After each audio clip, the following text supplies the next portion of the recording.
story about the age of consent. And that's one of the other good things. I just actually looked at that today.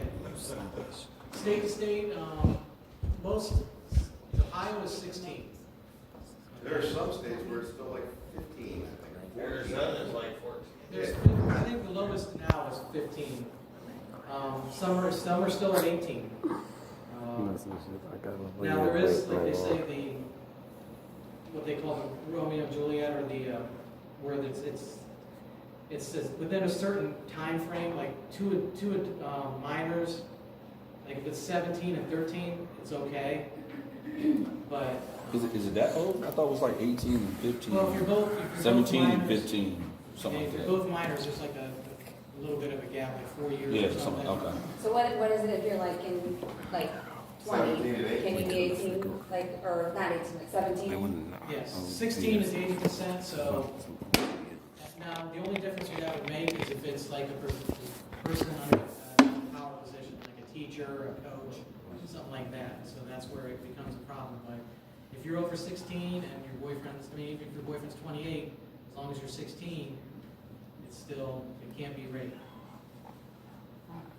Now, you say it's the age of 16, and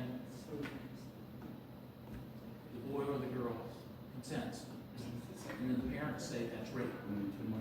They can overrule it, right? I don't believe so. I mean,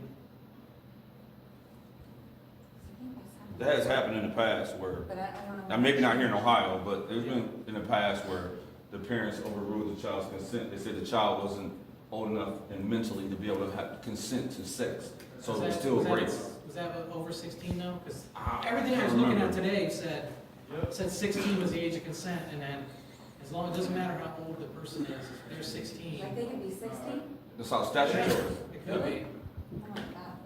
Is that something, how long ago that changed? Has that been recent or just, it's a state to state thing, isn't it? State to state, yeah. Yeah, everything's state to state. Yeah, there's no, like I said, there was some states, I forget, was there, maybe it might have been Arizona, I can't remember which one, it was still 15. But there were states, like California, I believe, is 18. The age of consent in California is 18 years. There was about, I think there was only about 11, 12 states that are 16. And there's quite a few that are 18. And then there was like one or two that's all the way, that's that 15. But I think maybe no only than one. I think it might have been only one. I had somebody on supervision once that, the kids, and I don't remember exactly the age range, but they were in a relationship and her parents let him spend the night at their house and everything was hunky-dory until she got pregnant. And then she got pregnant and then they went to the police. And unfortunately, he got convicted and got put on paper. But, I mean, at that, up in, and like I said, I can't remember, it wasn't like a drastic, age range. It might have been like 2 years or something. And see, doesn't, excuse me, I'm sorry. Go ahead. Excuse me. That's where the law annoys you. Like the example I gave earlier with that young kid, this example, the parents basically enabled Right. this to happen, and They approved then, of it but, until she got pregnant. so take them out the equation for me. They're stupid. I'm just gonna say that. I'm just being judgmental, excuse me, Lord. Be judgmental, they're stupid, because you should expect that something's gonna happen. They're teenagers.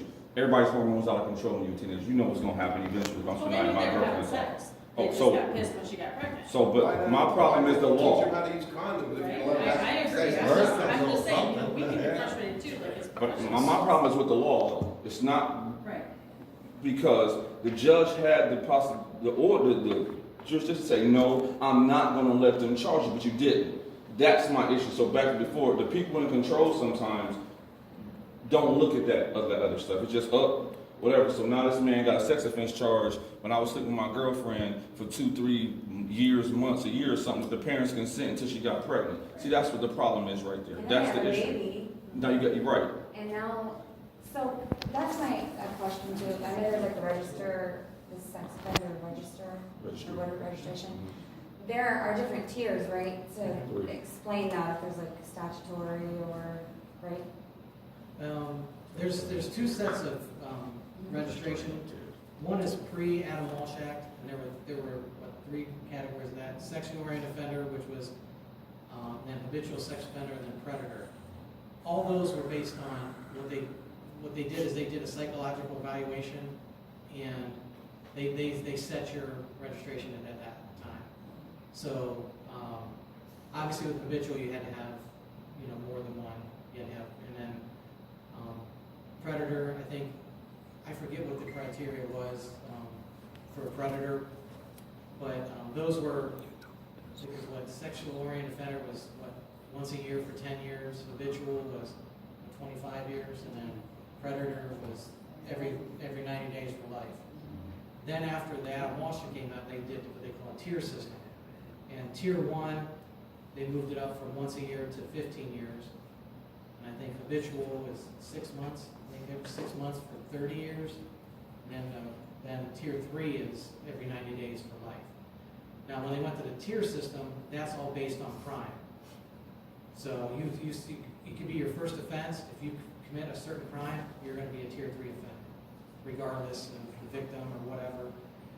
So like that guy would be, that guy you were talking about, he would have to register as a sex offender that was sleeping with his girlfriend? Yeah. It all, like, the big thing is that the tier system deals with crimes. So it could be your first offense or 15th offense. You know, you're going to now obviously I shouldn't say it because you can get a predator situation if you have multiple offenses. You can get bumped up in your tier. But so like rape is a tier 3 offense. So it can be your first rape ever, and then you're going to be a tier 3 offender. You're going to have to register